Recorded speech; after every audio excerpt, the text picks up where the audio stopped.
नमस्कार, मैं Gausiya Khan department of education से बीएसएस कॉलेज से हूँ और आप लोगों के लिए आज मैं हिंदी विज्ञान या हिंदी भाषा विज्ञान का एक प्रमुख विषय लेकर आई हूँ जिसका शीर्षक है इंद्रधनुष का रहस्य। ये एक वैज्ञानिक लेख है और इसके लेखक का नाम है डॉक्टर कपूर मल जैन। आज हम बात करेंगे इंद्रधनुष क्या है। हम सभी ने कभी न कभी आकाश में एक रंगीन आर्क देखा है, लेकिन प्रश्न ये उठता है कि इंद्रधनुष होता क्या है और ये एक चमत्कारी घटना कैसे माना जाता है।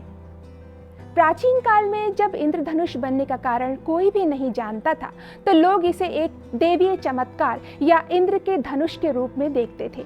भारतीयों का मानना था कि इंद्रधनुष एक धनुष है जो इंद्र के देवता से संबंधित है।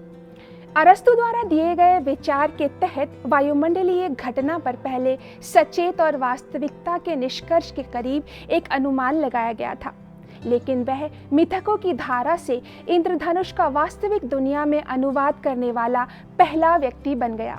अरस्तु ने परिकल्पना की कि इंद्रधनुष एक वस्तु या पदार्थ या यहाँ तक कि एक वास्तविक वस्तु नहीं है, लेकिन सिर्फ एक दृश्य प्रभाव, एक छवि, रेगिस्तान में मृग तृष्णा के समान होने वाली एक घटना है या एक परिकल्पना है। आइए अब हम बात करते हैं प्रकाश के परावर्तन की, यानी रिफ्लेक्शन ऑफ लाइट। ईसा से करीब 250 वर्ष पूर्व एक वैज्ञानिक ने यूनान की सहायता के लिए बड़े बड़े मिरर्स यानी दर्पण बनवाए। जब रोम ने यूनान पर हमला किया, तब यूनानी सैनिकों ने इनकी सहायता से रोम के सैनिकों की आंखों में चिल्का डालकर सेना में भगदड़ मचा दी। इस तरह से हम ये समझ सकते हैं कि प्रकाश जब किसी मिरर या दर्पण या चमकदार सतह पर पड़ता है, तब इसका आगे बढ़ना रुक जाता है और यह अपनी दिशा बदल लेता है। इसके बाद बात आती है प्रकाश के अपवर्तन की। प्रकाश का अपवर्तन हम कुछ इस प्रकार समझ सकते हैं कि जब प्रकाश एक माध्यम से दूसरे माध्यम में प्रवेश करता है, तो वह आगे तो बढ़ता है, परंतु अपने मूल मार्ग से विचलित भी हो जाता है। और यहाँ पर ध्यान देने वाली बात यह है कि प्रकाश के इस नियम या इस नेचर पर काम करने वाली वस्तु लेंस कहलाती है। आप सभी भली भांति जानते होंगे कि लेंस किसे कहते हैं। जिस लेंस के बीच का भाग उसके किनारों की तुलना में मोटा होता है, वह कॉन्वेक्स यानी उत्तल लेंस कहलाता है, जबकि बीच से पतला रहने वाला अवतल या कॉन्केव लेंस कहलाता है। अब हम बात करते हैं किस तरह से आकाश में ये स्पेक्ट्रम बनता है। इसकी निर्माण प्रक्रिया के बारे में हम बात करेंगे।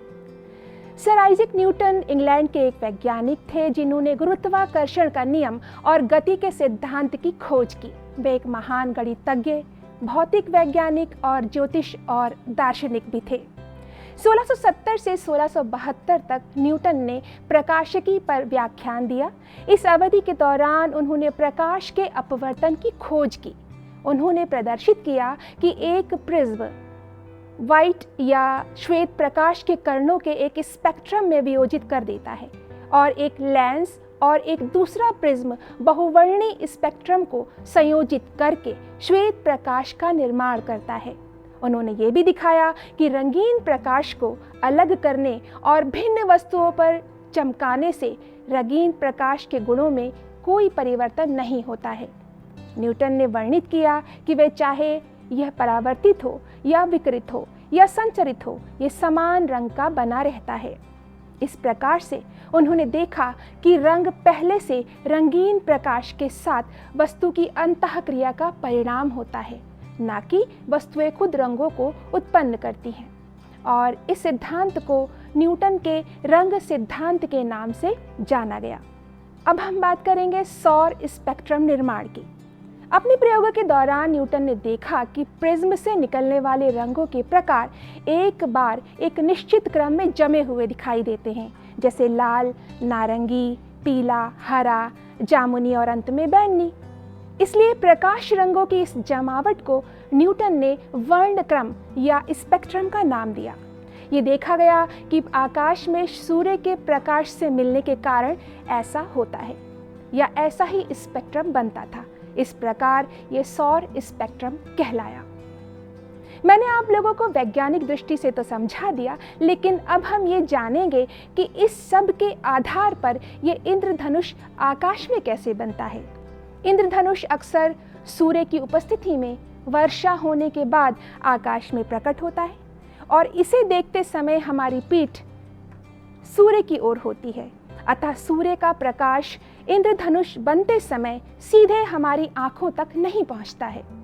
वह विभिन्न प्रकार के प्रकाश घटकों में टूटता है और हम तक पहुंचता है। अब आइए स्थिति को भी जान लेते हैं कि उस समय क्या स्थिति होती है।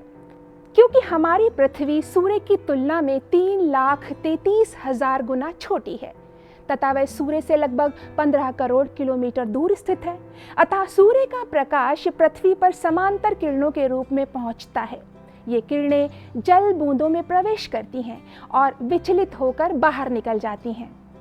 लेकिन जल बूंदों से बाहर निकलते समय वहां पूर्ण आंतरिक परावर्तन की एक संभावना भी मौजूद होती है, क्योंकि जल बूंद के अंदर पहुंचा प्रकाश सघन माध्यम यानी जल से बूंद के बाहर उपस्थित विरल माध्यम यानी हवा की ओर आपतित होता है।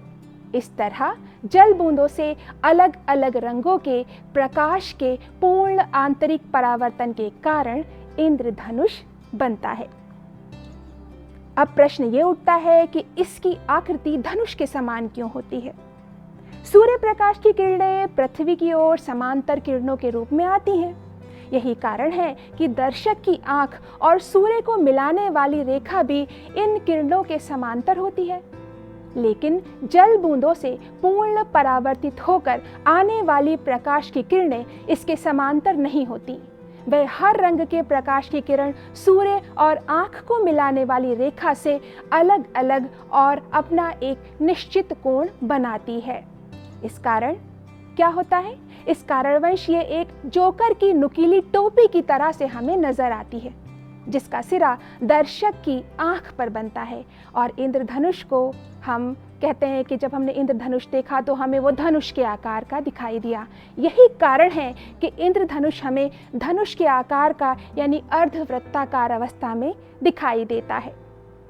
इस तरह से हम भली भांति इस वैज्ञानिक घटना को समझ सकते हैं कि इंद्रधनुष का निर्माण किस तरह से होता है। हम ये कह सकते हैं कि प्रकृति की एक अत्यंत सुनियोजित घटना है इंद्रधनुष का बनना, ना कि कोई दैवीय चमत्कार। अब ये स्पष्ट है कि पदार्थ यानी जल बूंद और प्रकाश के बीच होने वाली अंतःक्रिया ही इंद्रधनुष को बनाती है। आप भली भांति समझ गए होंगे कि इंद्रधनुष का रहस्य क्या है और ये किस प्रकार से इसका निर्माण होता है और किस तरह से हमें ये धनुष के आकार में दिखाई देता है। आज के लिए बस इतना ही। किसी अगले अंक में मैं फिर आती हूँ आप लोगों के लिए कोई और रुचिकर विषय लेकर। तब तक के लिए नमस्कार।